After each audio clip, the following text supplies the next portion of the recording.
Queridas amigas, queridos amigos, aquí estamos de nuevo, tras una larga ausencia nuevamente, que confío en que confío no, os doy ya la seguridad de que no se va a repetir. ¿Por qué?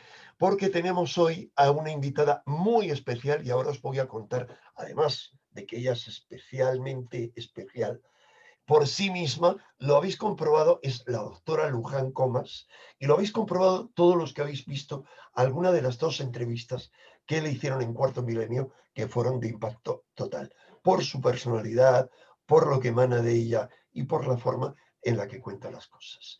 El Luján Comas nos va a permitir con esta conversación, con esta entrevista, adentrarnos en una nueva etapa que quiero abrir, bueno, salvo algún viaje e historias que tengo que hacer en estas fiestas, que es ir hacia una vertiente que os había venido hablando hace tiempo, espiritual. Es decir, voy a suspender de momento entrevistas que tenía hasta la primavera, primero porque creo que van a ser unos meses agitados, sobre todo si hay oportunidad en un vídeo, no sé si esta semana o la que viene, os contaré cómo veo. También os pido disculpas porque estamos grabando muchos programas de Cuarto Milenio para estos días y para las fiestas, y preparar eso me lleva mucho tiempo.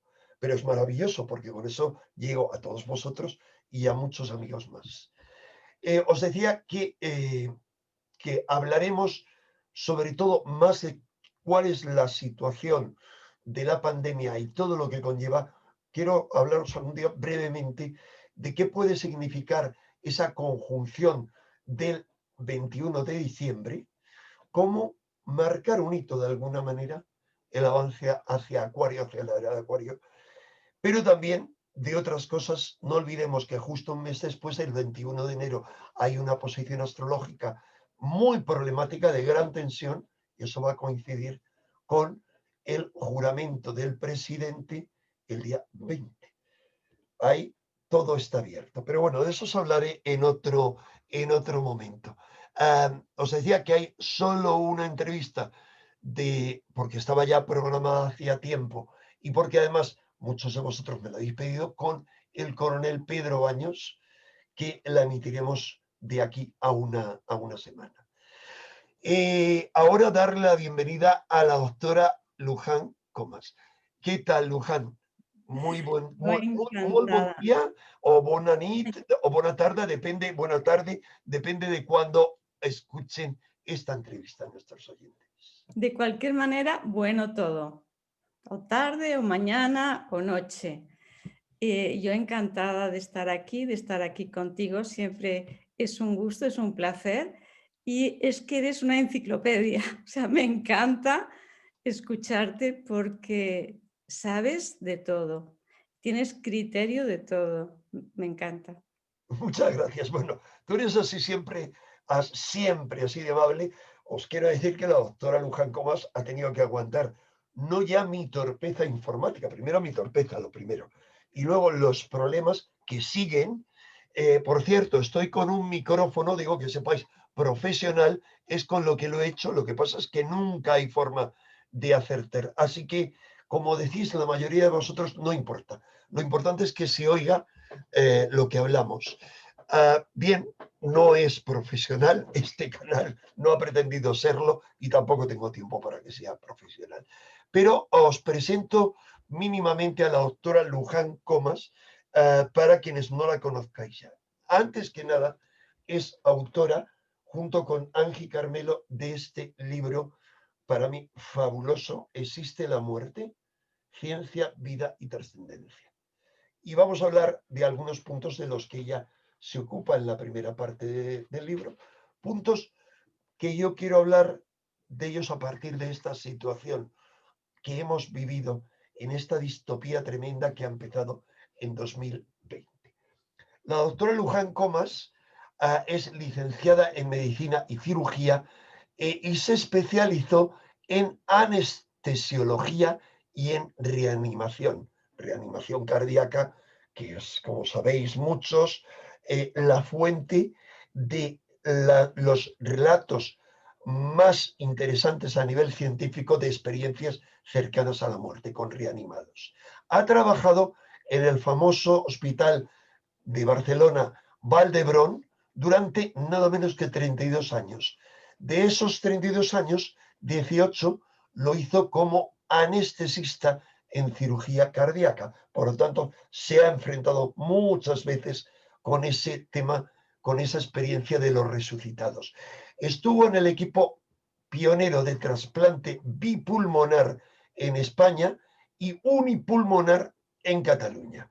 Es decir, es otro tema que también le ha dado para muchas experiencias, aunque no vamos a hablar hoy de esas experiencias. En un futuro, quizá, si ella es tan amable de acompañarnos, pasada la primavera, cuando vuelva a aparecer el sol de la esperanza, podremos volver al tema. La doctora Luján Comas es vicepresidenta de la Fundación ICLOVI, cuyo objetivo es mejorar el mundo en el que vivimos y cuyo lema es ciencia, conocimiento y compromiso. También es vicepresidenta de la Fundación Meta para el acompañamiento en el tránsito. Tema fascinante para otra entrevista. Y es socia fundadora de la Neural Therapy Research Foundation, es decir, la Fundación para la Investigación de la Terapia Neural. Bueno, dicho eso, doctora Luján, yo ya antes de haber leído tu libro, había una pregunta básica que te quería hacer, pero luego cuando me pongo a leer tu libro a fondo, sobre todo toda la parte que has escrito tú, digo, vaya, si lo mismo que yo le quería preguntar, le dedica un capítulo, miedos, adaptabilidad y evolución.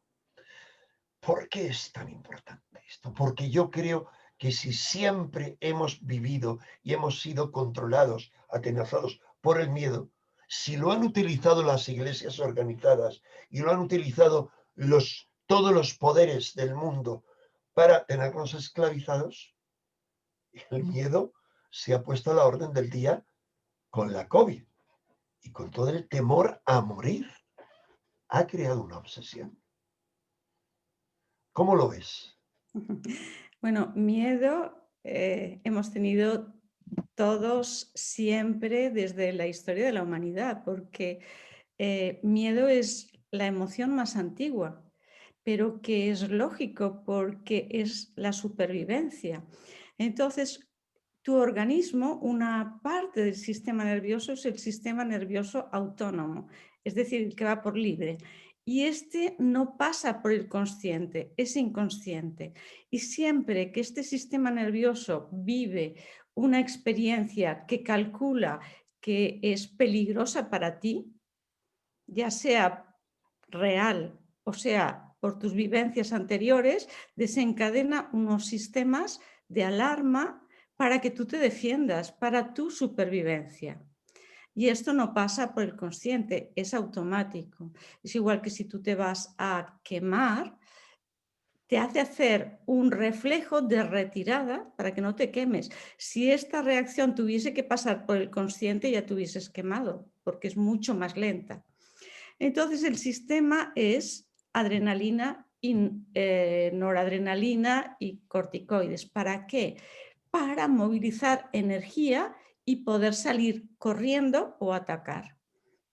Claro, si no hay un peligro porque no estás en la selva ni te estás enfrentando a un león, no puedes correr, no puedes atacar porque estás en una sociedad que tampoco. Entonces esas hormonas están dentro de ti y tienen un efecto a todos los niveles, desde el sistema nervioso, desde el cerebro a la piel, a las glándulas sudoríparas, al estómago, sistema urinario, a todo, para utilizar esa energía. Entonces, el miedo produce estas hormonas y estas hormonas tenemos que pensar que los corticoides es una hormona que nosotros segregamos y que se emplea pues, para que tu organismo no rechace un trasplante, por ejemplo, o que para que tu organismo no tenga una reacción desmesurada a una alergia. Es decir, frena el sistema de defensa nuestro.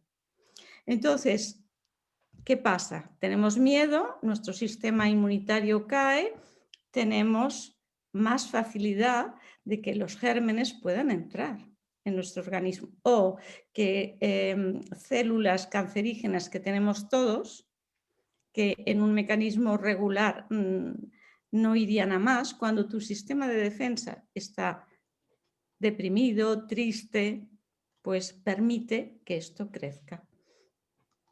Lo primero es nuestra salud. O sea, el miedo tiene una consecuencia directa en nuestra salud y física, pero también mental, porque te bloquea. Está Entonces, clarísimo. sí, claro, si nosotros tenemos miedo, pero no te impide dices, bueno, yo tengo miedo, pero yo actúo, pues vale. Pero el problema es que el miedo te impide actuar. Pero hay otra cosa muy importante, es que el miedo es miedo a un futuro, a cosas que te puedan pasar, con lo cual ese miedo a cosas que te puedan pasar hace que no vivas el presente. Entonces dejamos de vivir el presente, que es lo mejor que tenemos, que es lo que hay. Y con el miedo no podemos vivir. O sea, nos impide vivir y nos desarma también para cualquier situación, porque ya estamos desgastados. Yo creo que la explicación que has dado más clara no puede ser, porque así se entiende cómo el miedo nos enajena, nos saca fuera de nosotros y nos saca fuera del aquí y ahora, ese estado tan poco habitual en nosotros y tan esencial porque es el único que nos conecta con nuestro ser. Entonces, claramente nos has dicho, el miedo tiene que ver con la supervivencia. Entonces, el miedo esencial es el miedo a la muerte, porque claro, es el fin de la supervivencia como individuo. Otra cosa es como especie. Bien, me gustaría que profundizáramos en ese miedo, es decir, en ese miedo que tiene que ver con nuestras creencias, que es la creencia de que me muero y aquí se acaba todo. Pero antes te quería preguntar, ¿de qué manera y hasta qué punto puede estar siendo utilizado ese miedo ahora, ese miedo al contagio que nos hace ir con la mascarilla o cubrebocas, como lo llaman en América, que cada vez nos hace tener más miedo, no recuerdo cómo se llama esta fobia, al contacto, rehuir a la gente, también tener agorafobia, cerrarnos en casa, que cada vez nos está encerrando más dentro de nuestro cascarón. ¿Hasta qué punto crees que puede estar siendo utilizado ese miedo, como lo ha sido siempre el miedo, como un instrumento de control social? Siempre, absolutamente siempre, el miedo es un instrumento de control. Pero ahí está uno para darse cuenta, porque la libertad es algo interno, es algo interior. Y como dice Víctor Frank, nadie te puede quitar la libertad de decidir cómo te enfrentas a una situación. La situación no la puedes evitar. Si la puedes evitar, pues fantástico, la evitas. Pero si no la puedes evitar, siempre tienes la libertad de decidir cómo quieres vivirla. Y ahí nadie te puede controlar. Es muy Pero claro. no pensamos. El problema es que no pensamos. ¿Sabes? Nos dejamos llevar y el miedo te ayuda a que eso cada vez sea mayor. Es muy distinto miedo de precaución. Por Claro, supuesto, hay que tener precaución. está La clarísimo. profilaxis es importantísima, ¿no? Como dicen, vale más 100 por si acaso que uno no tiene remedio. Pero miedo no tiene que ver con precaución. La precaución es lógica, el miedo no. El Creo miedo es irracional, ¿no? Y con el miedo se puede manejar fácil. está aplaudiendo tu discurso. Está Perdón, celebrándolo. Sam, lo siento. Eh, Me la he pues, traído aquí para que no moleste. prosigamos. Perdona. No, nada, nada, nada, por favor, por favor. En absoluto. No, seguimos con la entrevista. Bueno, yo sigo entre tanto explicándoos porque prefiero hacerlo así. Ya sabéis, aquí lo fundamental es ser siempre. Eso es. Él quería participar en la entrevista. Claro. Entonces, es muy claro ese tema y yo os pongo como ejemplo. Yo, que no soy negacionista, pese a que se empeñen en ponerme esa etiqueta los ingenieros sociales, como si fuera un negacionista del holocausto, yo tengo precaución ante el virus que hay, tenga la naturaleza que tenga y actúe como actúe y que está sacudiendo ahora más fuerte, yo tomo precauciones, tomo cuidado, presto atención, rehuyo situaciones de peligro, pero no vivo atenazado por el miedo. Y no sé cuál es tu posición, doctora, porque estás más autorizada como médico que eres, con tanta Sí. experiencia. Lo mío, absolutamente, yo también creo eso. La precaución es fundamental, es muy importante, pero ahí estás poniendo la conciencia. Cuando hay miedo es irracional, tú no pones la conciencia y te dejas manejar por una situación, por una persona, por una creencia, por una religión, por lo que sea. Y hablábamos antes del miedo a la muerte. El miedo a la muerte para mí es la madre o el padre de todos los miedos, porque es miedo a no saber qué va a pasar luego. Tenemos unas creencias religiosas muchas veces que, claro, uno no es perfecto y piensas que luego vas a tener un juicio, que a lo mejor luego te toca el purgatorio, el infierno y quemarte por toda la eternidad. No sabes qué te vas a encontrar y eso te produce miedo. Te produce miedo el dejar a los seres queridos, el sufrir, el dejar la materia y sobre todo el no saber qué va a pasar después, ¿no? Entonces, si tú quitas el miedo a la muerte, creo que eso te da una libertad total de, de todo, porque ya no tienes miedo a las cosas, todo tiene sentido, porque el universo es perfecto, ¿no? No hay nada que no sea perfecto. Y aunque aparentemente lo veamos mal, hay un sustrato de inteligencia, de sabiduría en todo el cosmos impresionante. Lo que pasa es que a veces trastocamos un poquito las cosas, pero bueno, la naturaleza es muy sabia. Ahora es muy importante, por proseguir con eso, aunque yo quería hablar mínimamente de otras cosas y hasta qué punto tanto miedo nos enferma, pero no sé si quieres abordar brevemente ese tema o que pasemos directamente a ese tema de cómo nos condicionan nuestras creencias y frente a esas creencias que dicen o bien voy a desaparecer o bien voy a pasar por un juicio y no sé qué va a pasar, ¿qué es lo que nos dice la evidencia de la gente que ha pasado por esas experiencias? ¿Prefieres que hablemos antes Yo, brevemente? no, yo hablamos de lo que quieras. Bien, entonces, por seguir un poco con ese orden de la situación actual, hay un punto que toca brevemente el coronel Pedro Baños en su libro El dominio mental, que es algo que a mí me interesó desde el principio de la pandemia, el efecto nocebo, brevemente, para la gente. Al igual que hay el efecto placebo, es decir, un azúcar, si le dices que te va a curar, cura a mucha gente, hay el efecto nocebo. Si dice alguien, se han hecho experimentos, más allá de que haya algo en rituales vudú, en cuestiones de ese tipo, se ha comprobado antropológicamente que el hecho en muchos pueblos de que les lancen una maldición, aunque sea falsa, ya tiene efecto. ¿Hasta qué punto, doctora Luján Comas, nos has podido estar influyendo negativa y mortalmente, o al menos patológicamente, tanta publicidad que recibimos en todas las televisiones diciendo tantos muertos, todos los días, tantos muertos. Cuidado, no salgas, te vas a morir. Si te vas de fiesta, matas a tu abuelo. Cuidado, más allá de lo que haya de verdad detrás de todo eso. O sea, ¿hasta qué punto eso nos ha estado enfermando y contribuyendo negativamente? Pero fíjate hasta qué punto es que eso es así.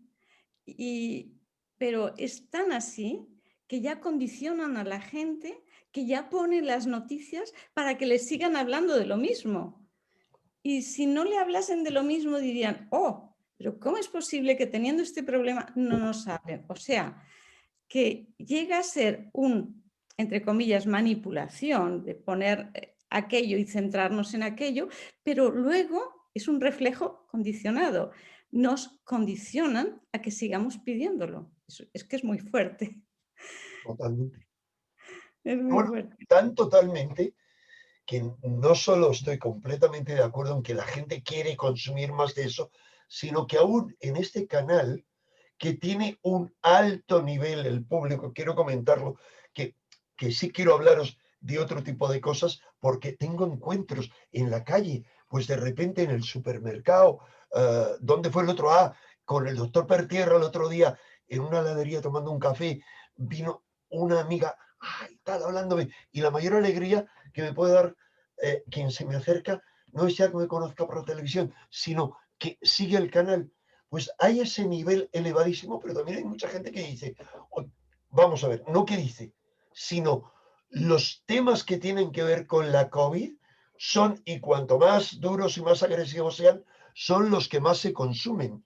Y de repente hablas de otro tipo de cosas y bajan las visualizaciones, más allá de que YouTube no muestra el canal. Por eso os pido, por favor, no solo vuestra ayuda en cuanto a que compartáis este vídeo y el canal con vuestros amigos, siempre que, que os parezca que merezca la pena, sino además de suscribiros, que le deis a la campanita para que os avise, aunque ya sé que no os avisa. ¿Por qué? Porque hay una serie de canales malditos. Pero dice la doctora Luján muy bien, es que la mayoría de la gente quiere consumir eso. ¿Y tú crees, doctora Luján, que esto tiene algo que ver también con la tendencia que tenemos de que lo que más gusta a mucha gente es la comida basura, las bebidas basuras, esos refrescos que producen de todo negativo en nuestro organismo? Totalmente. Porque, Fíjate que es una adicción. anda, Se convierte en una adicción. Es decir, una serie de noticias, pensamientos, conversaciones, comidas, lo que quieras, crea una serie de neurotransmisores en tu organismo que van a sangre, producen un estado y se va retroalimentando y cuando te faltan, lo necesitas. Es como cuando la persona toma mucho azúcar, o que luego, tabaco, claro, o tabaco, que luego cuando baja el nivel en sangre lo necesitas. Pues esto también, porque lo que vemos, lo que oímos, lo que pensamos, se convierte en química en nuestro organismo. Y eso, cuando baja esa química, pues tienes el déficit, ¿no? ¿Cuánta gente hay que es negativa y no saben? O sea, si le quitas las causas de su queja, no saben vivir. Tienen que buscar una queja por algún lado. totalmente de acuerdo. Qué terrible esa situación. Pero te pregunto ya por último, para acabar con esta situación en la que estamos tan inmersos y que me temo que se aliviará un poco, pero seguirá, porque el miedo es un buen instrumento de control.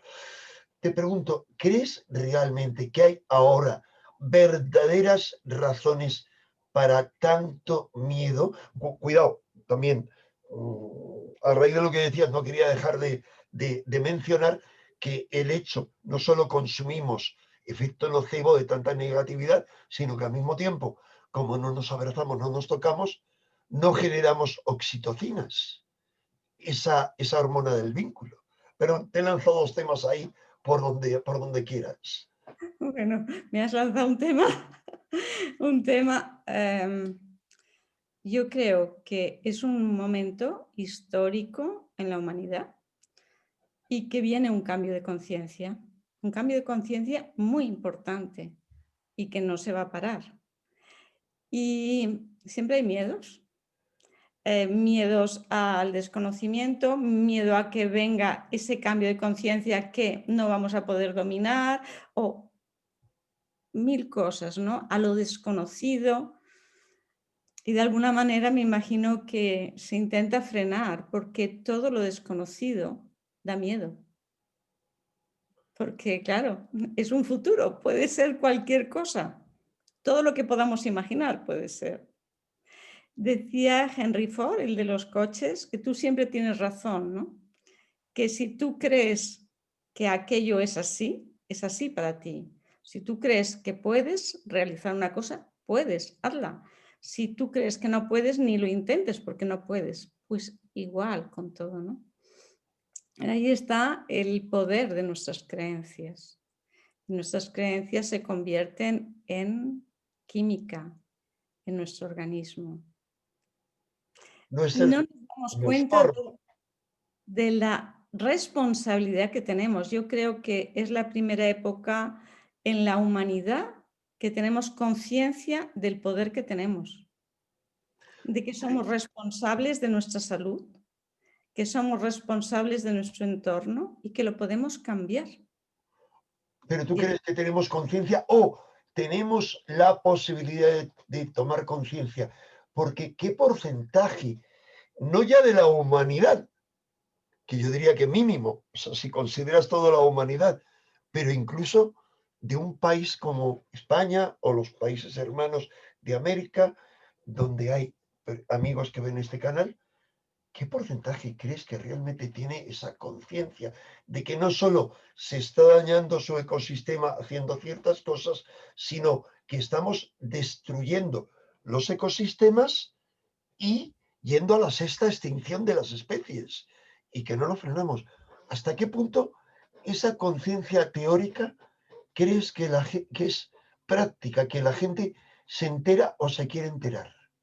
mira, hay una cosa muy importante para mí, es que no hace falta que se entere todo el mundo. Se hizo un estudio, yo no sé si has oído hablar de los cascos rosados, Sí, mínimamente. que en la guerra de Israel y Líbano me parece que era. Sí, yo creo que fue con lo del Líbano, porque ahora es totalmente distinto. Ahora están, digo, para que la gente no se confunda, los llamados cascos blancos en la guerra de Siria, que es otra cosa y para mí es una manipulación. Cuenta esa historia que es muy Pues, interesante. eh, enviaron a personas entrenadas en la meditación, ¿No? entrenadas en visualizar aquello que querían, que era que ocurriese la paz, los tratados de paz, y visualizaban la emoción que sentían si aquello se hubiese realizado como si se hubiese realizado en presente. Pues fue tan impactante que por donde iban se firmaban acuerdos y nadie, no estaban en el campo de batalla, pero estaban allí. Y nadie, o sea, los que luchaban en el campo no estaban haciendo meditación, solo eran estas personas.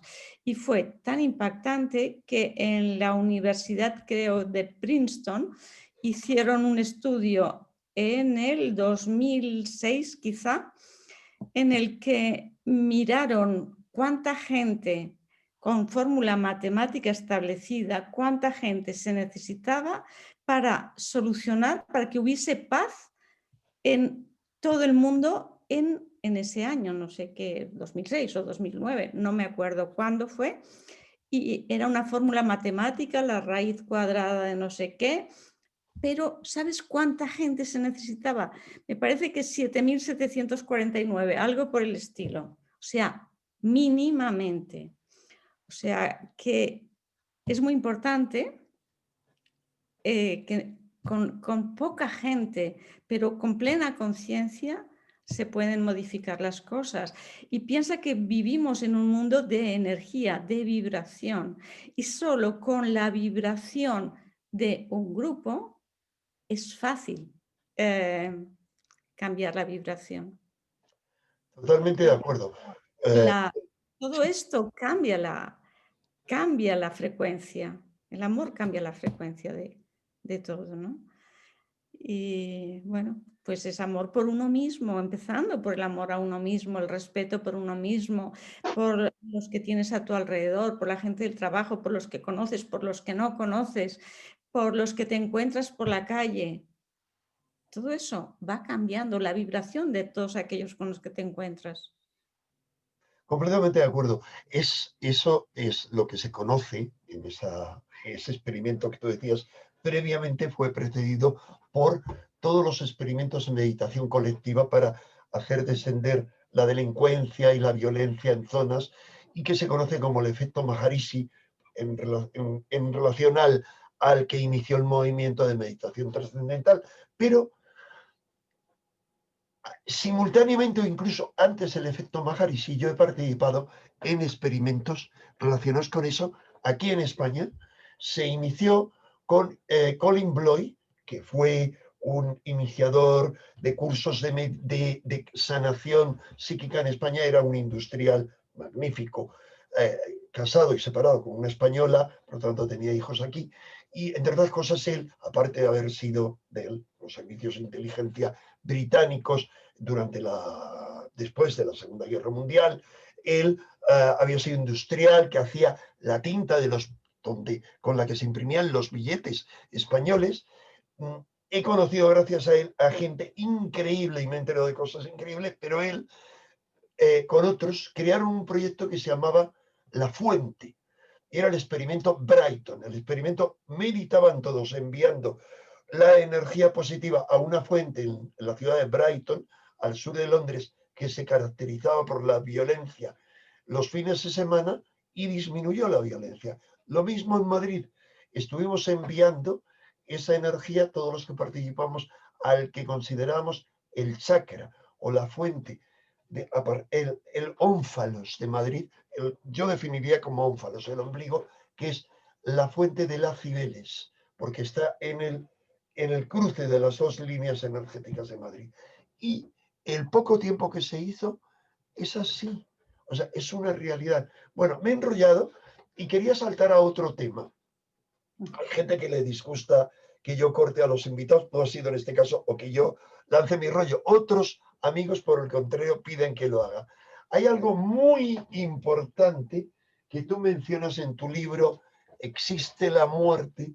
Abres un capítulo con una cita, con algo que es como de la sabiduría general, pero que lo pones en boca de John Fitzgerald Kennedy. Mm. Y es esa frase que equipara crisis igual a oportunidad. ¿Nos puedes hablar de esto, por favor? ¿Por qué Eh, la crisis es una oportunidad? Los chinos describen la palabra crisis con dos trazos. Uno es ojo, peligro, pero el otro es oportunidad. Detrás de cada crisis hay una oportunidad.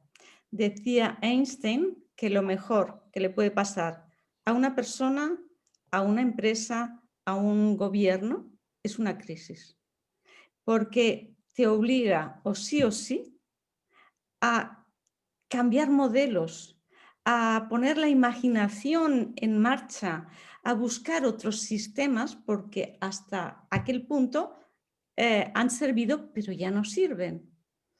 Entonces, las crisis son muy importantes.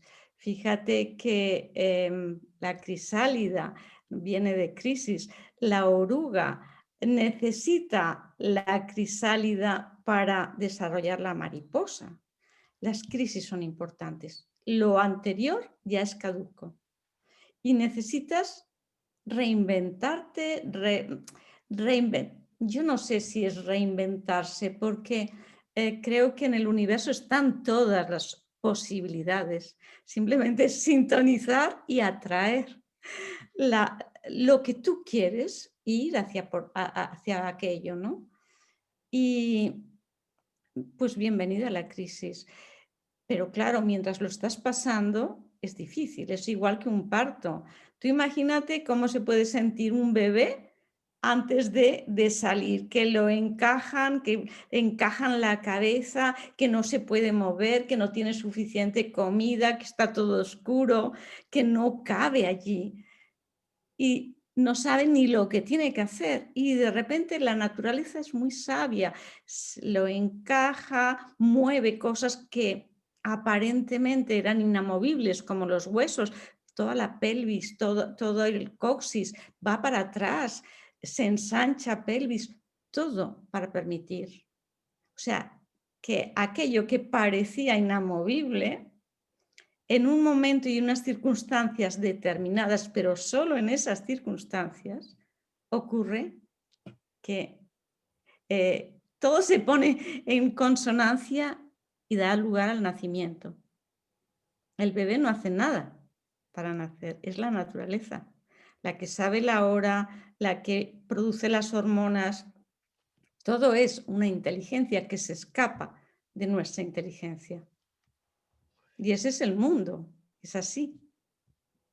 Es clarísimo. Siguiendo con este tema de crisis igual a oportunidad, algo de lo que hablas también en tu libro es cómo la crisis actual, que es una crisis planetaria global, deberíamos verlo como una oportunidad evolutiva. Yo ya te he dicho antes que creo que el universo nos da el momento evolutivo actual, que posiblemente y desgraciadamente, si no hubiese habido esta pandemia, hubiésemos seguido todos igual que antes. Totalmente de acuerdo. Ahora, tú crees que realmente, ya que mencionas la pandemia, otra cosa es que estoy de acuerdo en que la crisis global planetaria, sí, pero tú crees que a raíz de esta pandemia está habiendo un verdadero despertar de la conciencia en gente que antes no lo había? Porque yo, sinceramente, he de decirte que percibo más adormecimiento o solo un despertar de la conciencia social, de decir, nos están engañando o todo lo contrario. ¿Tú ves un despertar espiritual a raíz de la pandemia? De todo, hay de todo. Yo creo que podríamos decir que este virus, igual que, mira, ah, la virulencia de un virus es la misma siempre, pero a uno le coge y a otro no. ¿De qué depende? De su inmunidad. Por eso lo del miedo es tan importante, no tener miedo, porque el virus es el mismo, pero gente que está viviendo en la misma casa, uno se infecta, el otro no se infecta. A ver, entonces, yo creo que la humanidad como humanidad estábamos en un grado de baja vibración, de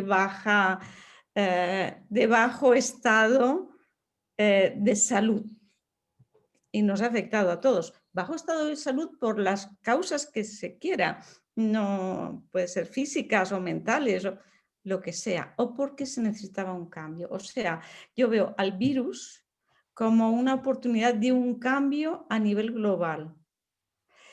No sé qué más me has preguntado porque ya No, me... no, no, porque yo salto de un tema a otro, no. Era suficiente con eso.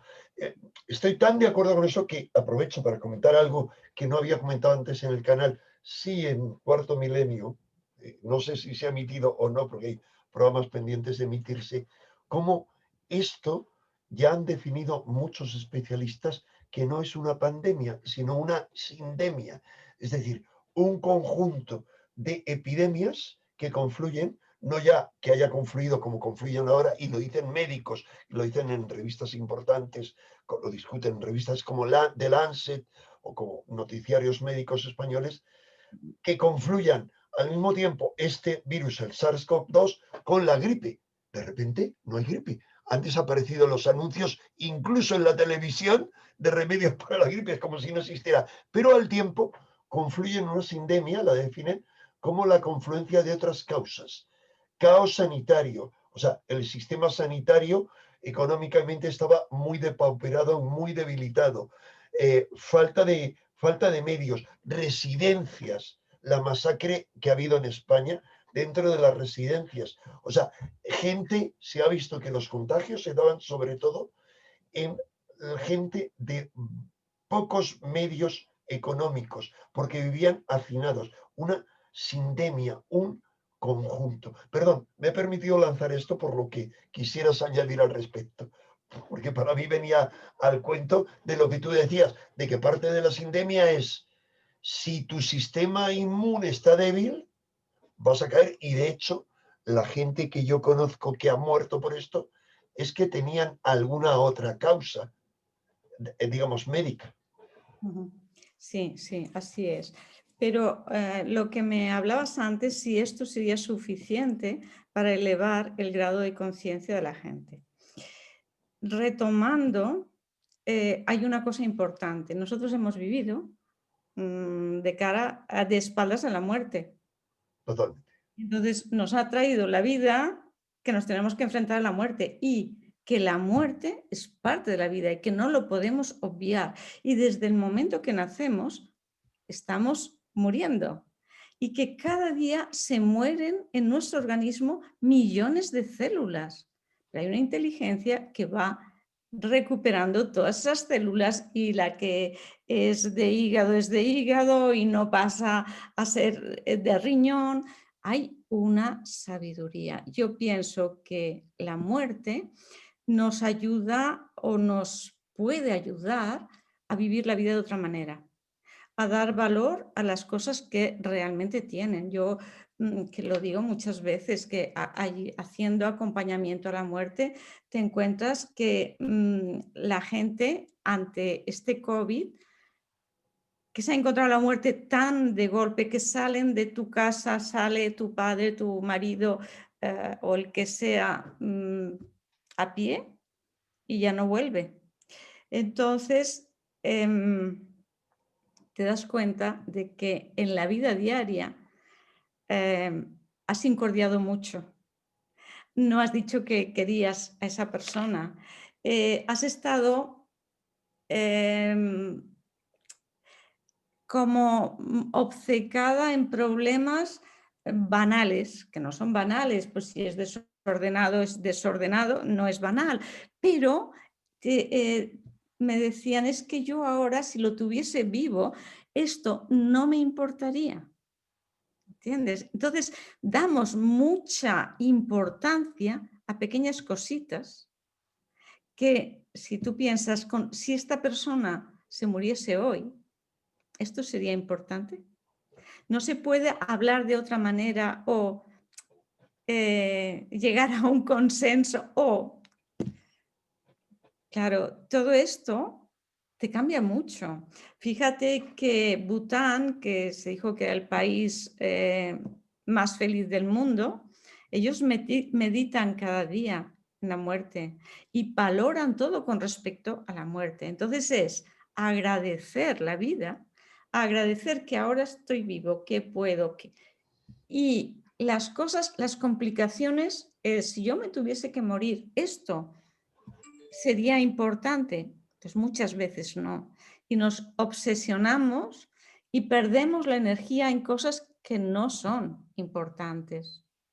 Entonces yo creo que nos puede dar otra escala de valores. Qué reflexiones más importantes las dos que has hecho. Pero me quedo sobre todo con esa última de qué es lo importante. Yo sí, es cierto que yo veo también en esta crisis, veo la parte positiva que es reinventarse y replanteárselo todo. Tiene, aunque de eso hablaré en otro vídeo, tiene mucho que ver con ese quizá adentramiento en la era de Acuario, con todo otro planteamiento. Pero por no escapar, ya que nos queda poco tiempo, al tema que nos ocupaba, hay varias cosas que nos cuentas en tu libro. En tu libro existe la muerte. Por ejemplo, que si estudiamos la evolución de todas las especies, sobreviven Mm. aquellos individuos y especies que mejor se adaptan y que lo hacen sin miedo al cambio. Claro, es que eso es así. En la historia de la evolución de la humanidad, la adaptabilidad es fundamental. Puedes ser todo lo fuerte que quieras, pero si no te adaptas, ¿sabes? Es como el roble, puede ser muy fuerte, pero el viento lo puede levantar de cuajo. Al junco no. El junco, una vez que pasa el viento, vuelve a su posición inicial, porque ha ido al ritmo del viento, se ha movido con el viento. Entonces yo pienso que la adaptabilidad es fundamental, pero es que antes de la adaptabilidad y a nivel de los seres humanos hay otra cosa que es la aceptación. Cuando uno se resiste a un cambio, es aquello que dicen, lo que se resiste persiste. Y es así. Si tú te resistes, es como si la vida te da más y te da más para que hagas el cambio o decidas seguir allí metido en la resistencia, desgastándote, ¿no? En cambio, cuando te adaptas, que es distinto a adaptación de resignación, porque la resignación es algo pasivo, ay, pobre de mí, yo soy víctima, me pasa esto. La adaptación, no. La aceptación, no. Esto no lo puedo cambiar, porque si lo puedes cambiar, cámbialo, pero si no lo puedes cambiar, te tienes que adaptar. Y adaptarte es cambiar sistemáticas, maneras de pensar, maneras de hacer, maneras de sentir, para que aquello no sea una carga para ti. Es, Esa es la diferencia con resignación y es una diferencia total. Adaptabilidad, aceptación es actitud activa y resignación es pasiva. completamente de acuerdo, completamente. Nos dices también en tu libro que de forma muy general, por temor a morir, dejamos de vivir. Claro, claro, eso es lo que yo decía antes con respecto al miedo. Es que no nos damos cuenta que miedo es tu mente en futuro. Si estás en futuro, no estás en presente. Si no estás en presente, no estás viviendo, porque la vida solo está en presente. La vida futura no sabemos si estará. Y la pasada ya ha pasado. La vida solo existe en presente. La conciencia solo existe en presente. Y la acción solo existe en presente. O sea que va todo junto. Vivir a través de la conciencia nos ayuda a vivir el presente, a agradecer, a disfrutar, pero también a actuar, porque sin conciencia tú no puedes cambiar nada, porque no eres consciente de ello. Pero si eres consciente, no puedes vivir con aquello, que no, sabes que no va con tu línea. No, tienes que actuar. Entonces, yo pienso que tenemos la oportunidad de una época de conciencia, de darnos cuenta, para que si nos damos cuenta podamos vivir, agradecer, valorar y actuar. Completamente de acuerdo. Ujú.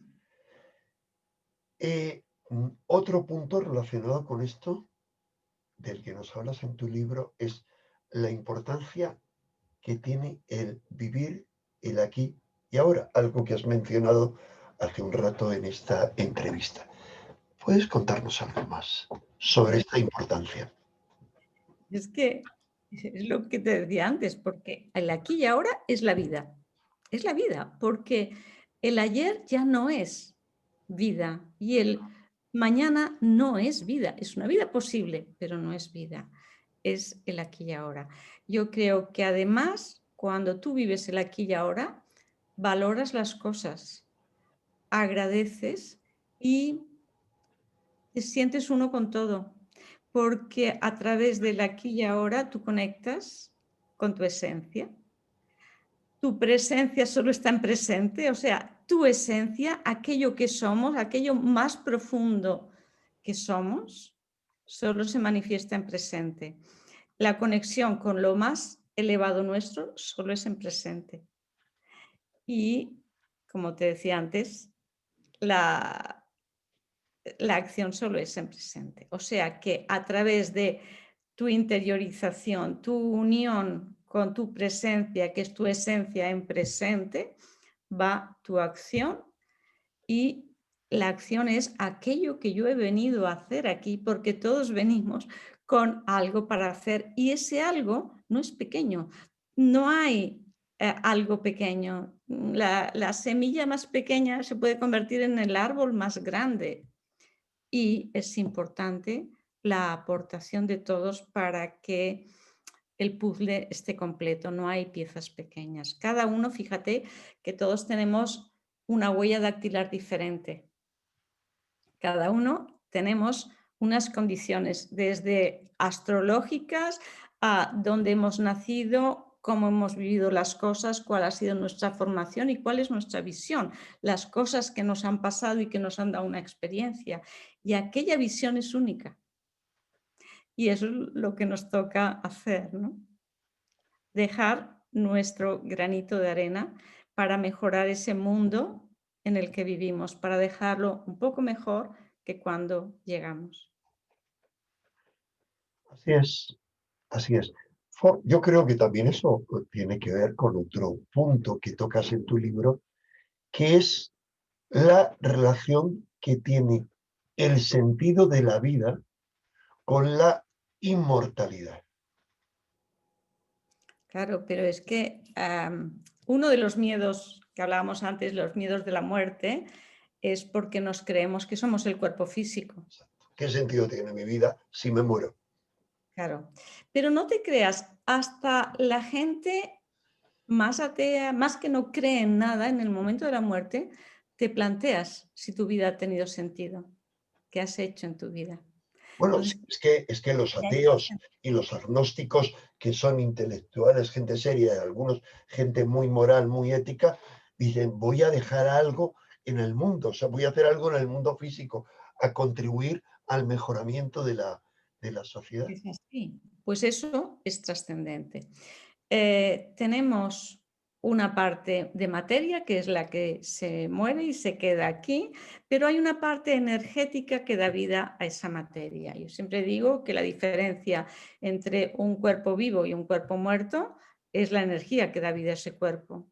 Porque una vez que se va esa energía, los dos cuerpos tienen las mismas células, las mismas glándulas, las mismas órganos, sistemas, aparatos, todo igual, pero uno está vivo y el otro no. Entonces esa energía sabemos que la energía ni se crea ni se destruye, solo se transforma. Entonces esa energía sale de ese cuerpo que ya no le sirve, como el que se quita un abrigo, porque vas al Caribe y ya no necesitas el abrigo. El cuerpo en 3 dimensiones, con un cerebro en 3 dimensiones, te sirven para experimentar en la Tierra. Experimentar cosas que en otras dimensiones no puedes experimentar y que son maravillosas.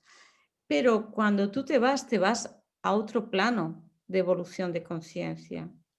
Esto es lo que yo creo y que por los estudios que he hecho me han llevado a esas conclusiones, que no quiero decir que soy poseedora de la verdad absoluta, sino que yo creo esto.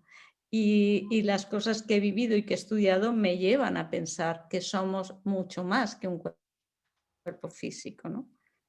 Y que la conciencia no es un producto del cerebro, como me habían enseñado a mí en la facultad, ¿no?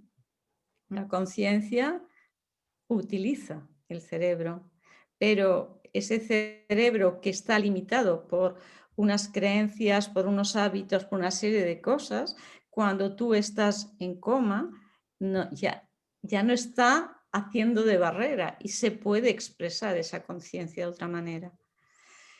Y bueno, pues todos los experimentos de las ECMs, todos los estudios científicos Las como experiencias cercanas a la muerte. las experiencias Lo cercanas a la muerte. recuerdo porque hay gente que no conoce el acrónimo.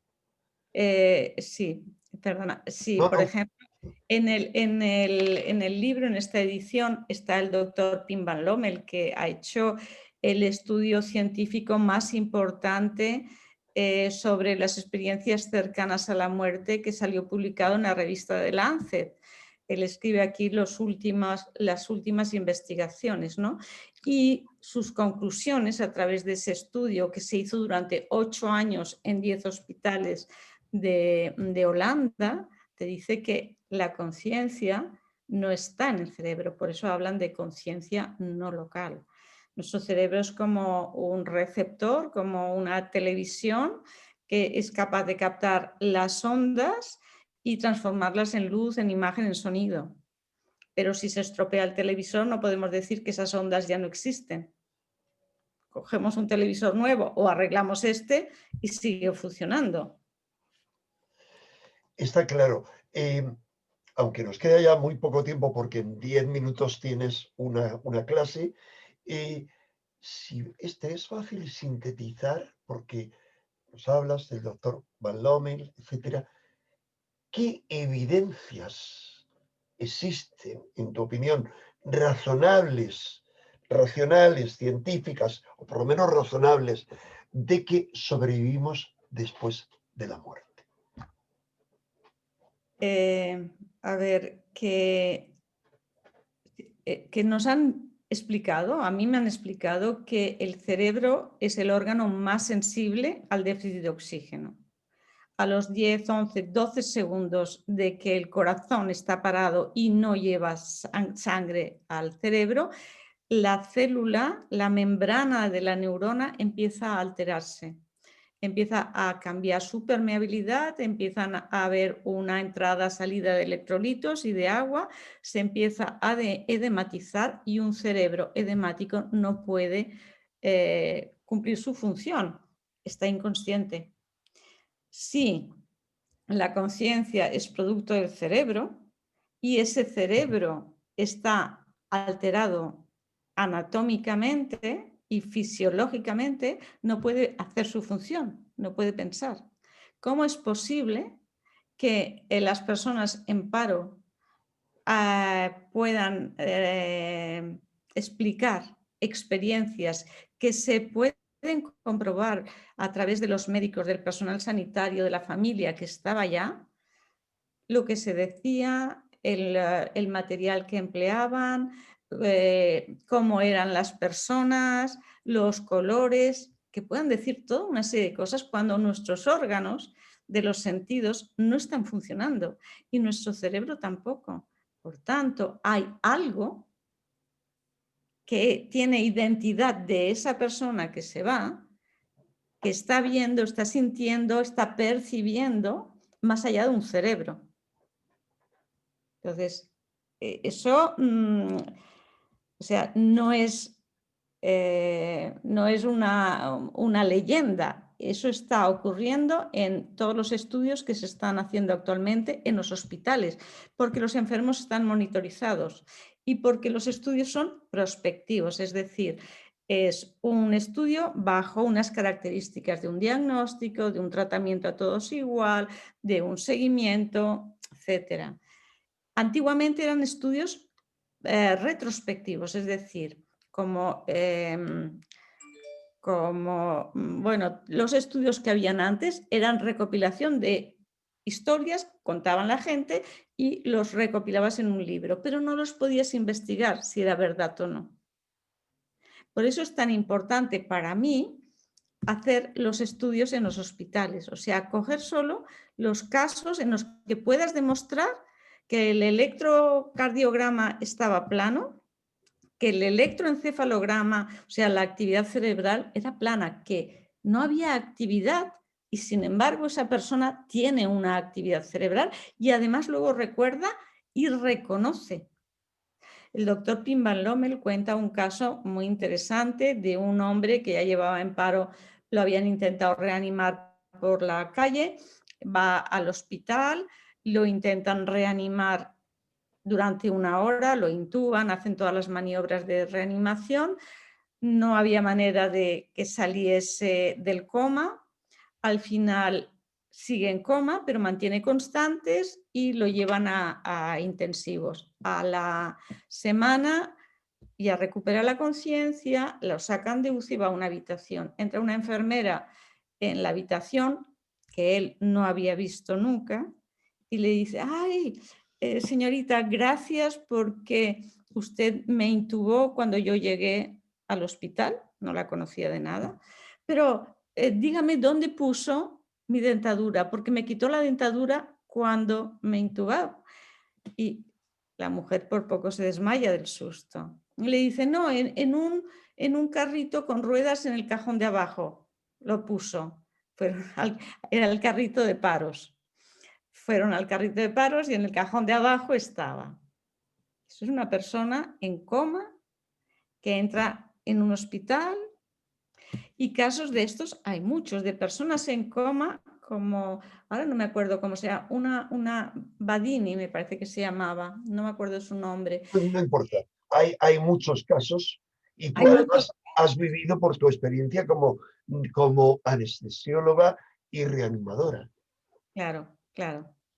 Sí, que hay muchos casos que ven y ciegos de nacimiento o ciegos. Muy interesante eso, cómo un ciego es capaz de describir, dices, pero si no tienes experiencia en cómo son las cosas, es como que realmente han estado utilizando una visión extraocular.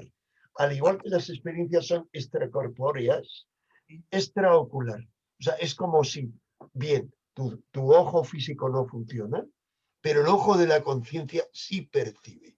Sí, sí, es así. Sí, sí, hay un estudio del doctor Ring que con ciegos de nacimiento y ECM, experiencias cercanas a la muerte en ciegos de nacimiento, y ven y distinguen colores y todo. Fantástico. No quiero entretenerte más, doctora Luján, porque tienes esa clase en 5 minutos. Tan solo si quieres, a raíz de todo esto, lanzar algún mensaje positivo, constructivo. Has lanzado ya muchos, pero alguno de síntesis, porque tendría muchas cosas más de las que hablar contigo y preguntarte, pero el tiempo ya no da más de sí. Mi mensaje es que la gente viva, viva, que estamos muertos porque nos encerramos en una coraza, no tenemos contacto con los demás, pero es que ni siquiera con nosotros mismos. No hemos aprovechado para interiorizar, para... La vida nos ha parado para algo, para hacer un cambio, y no hay cambio sin esta interiorización. Entonces es un replanteamiento de vida. ¿Cómo quiero mi vida a partir de ahora?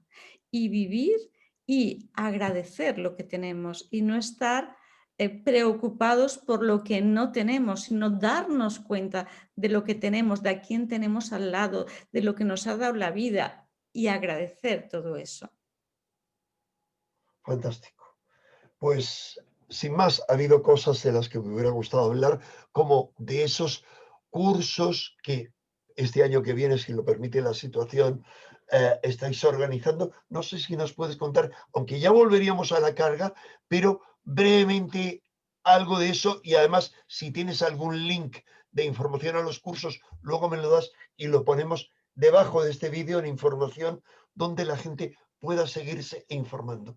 ¿Puedes contarnos brevemente, dependiendo de tu tiempo, algo de esto? Bueno, pues muchas gracias. La idea es que estamos, dada la importancia de la conciencia en todo, es hacer un posgraduado de conciencia y liderazgo social. Entonces, conciencia desde todos los campos de vista, desde el neurológico, el científico, la investigación, el cerebro, pero también desde la física cuántica. Tenemos a Amit Goswami, es un físico cuántico que salió en la película Y tú qué sabes, que bueno, es muy importante. El Tiene doctor muchos libros en castellano. Sí. sí.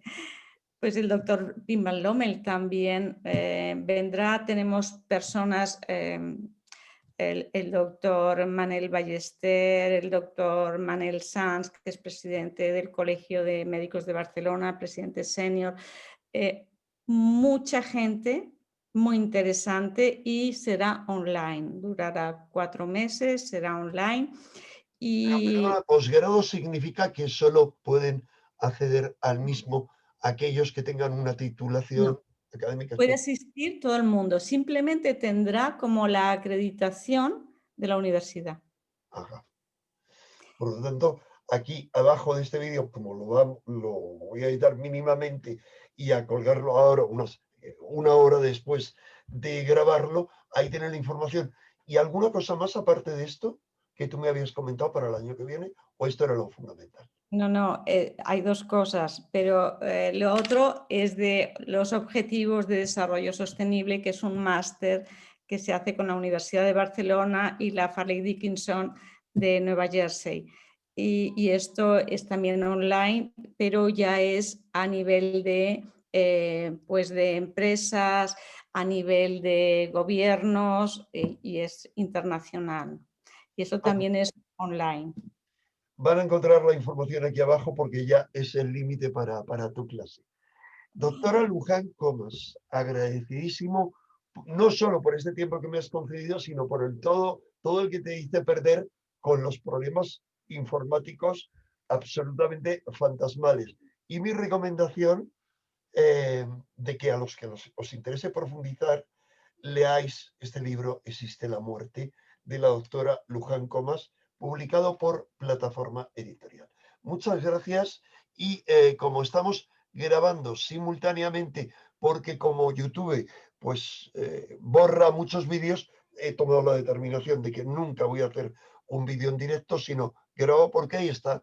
Y por cierto, los que han desaparecido, ya os daré noticia porque habrá forma de acceder a ellos por otras vías. Cortamos esta grabación, doctora Luján. Muchas gracias y hasta la próxima. Gracias.